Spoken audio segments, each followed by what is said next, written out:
Nobody asked, but I'm gonna talk anyway. So let's spill. All right, this is my story time for when I got my first period. And it has now been how long?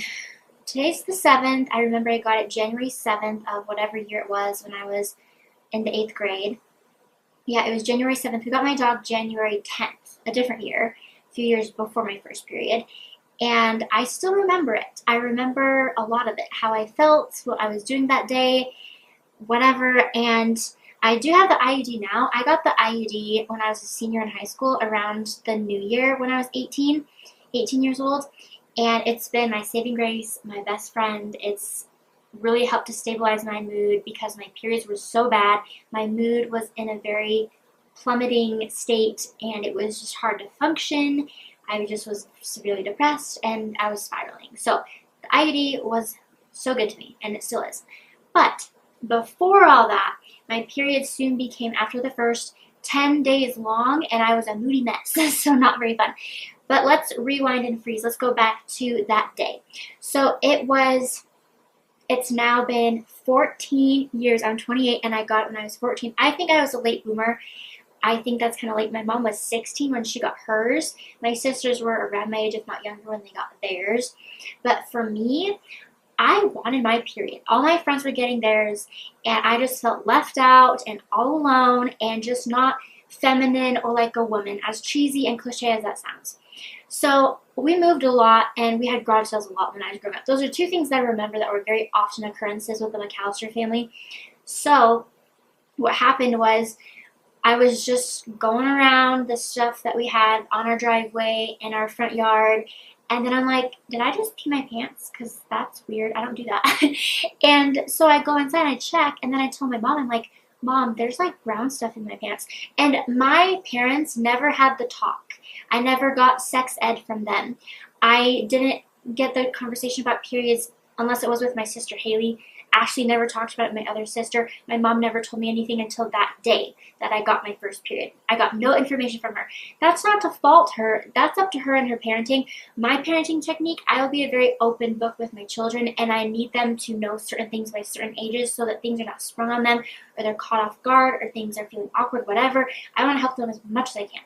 So anyway, I find out that was indeed, in fact, my very first period. And it was more brown than red. It was more dried old blood than anything new or bright red. And we ran errands that day, and we got pads as well. And I've never tried a tampon. I'm okay with a penis, and I'm okay with the IUD. I'm not okay with an actual tampon inserted into me. There's something about it that just freaks me out, which is ironic because I'm okay with other things. Anyway, too much information.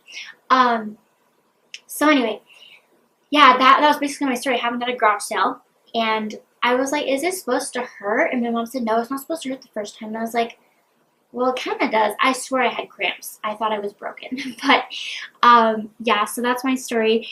It's not very exciting or much of a thrill, really. There's nothing major or crazy or whatever. It wasn't too traumatizing. But yeah, I mean, that's my juicy story. So if you do or do not have periods, or you haven't gotten your first one, or you have questions about your body and becoming more of a woman, getting a period, having body changes and hormone changes, talk to people. I talk to my sister Haley a lot, and I still have it.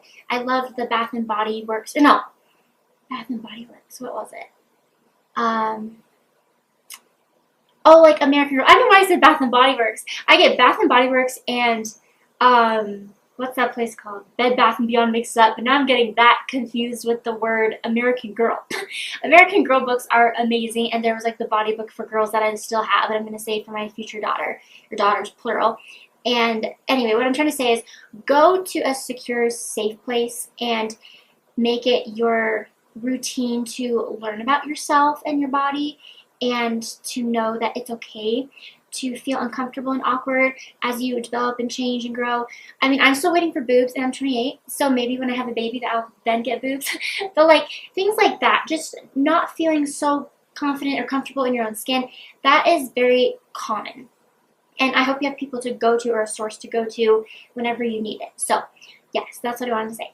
And I wish I had that growing up. I had my sister Haley, but I couldn't really go to my mom for certain things. I just felt she wasn't available, like emotionally available for those areas, and that's the kind of mom I want to be. I want to be the mom that's there for them for all things, So, okay, that's my video.